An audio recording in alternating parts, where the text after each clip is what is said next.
বেশ অনেকদিন আগে বাংলাদেশের প্রখ্যাত লেখক হুমায়ূন আহমেদ স্যারকে নিয়ে আমি যখন জানার চেষ্টা করতেছিলাম, তখন একটা জিনিস সামনে আসলো যে শাওন নামে যে চরিত্রটা আছে তার সাথে হচ্ছে হুমায়ূন আহমেদের বিয়ে হয়েছে। তো এটা যখন আমি জানতে পারি, তখন আমি স্যারকে জিজ্ঞেস করছিলাম যে স্যার, হুমায়ূন আহমেদ এই কাজটা কেন করলো? সে অল্প বয়সে একটা মেয়ের সাথে উম, বিয়ে করছে, এটা তো ঠিক হয় নাই। তখন স্যার আমাকে জবাব দিল যে তোমার সাথে হুমায়ূন আহমেদের কি সম্পর্ক? তোমরা তোমার সাথে হুমায়ূন আহমেদের কি সম্পর্ক? তো আমি বললাম যে লেখক পাঠকের সম্পর্ক। পরে বলল যে হুমায়ূন আহমেদ কি তার ব্যক্তিগত আহ, জীবন নিয়ে তোমার সাথে কোনো কিছু শেয়ার করেছেন? আমি বললাম যে না স্যার।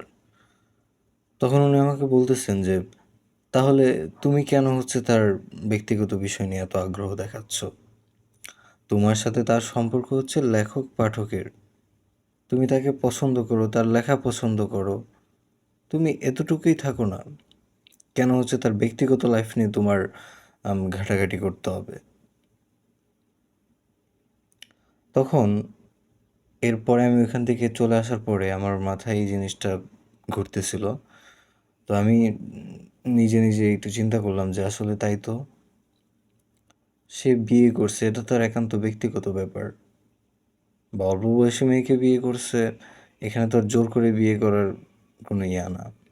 যাই হোক, যেভাবেই হোক, এটা হচ্ছে এত নেগেটিভলি নেওয়ার তো আসলে কিছু নেই। এটা তার সম্পূর্ণ ব্যক্তিগত ব্যাপার।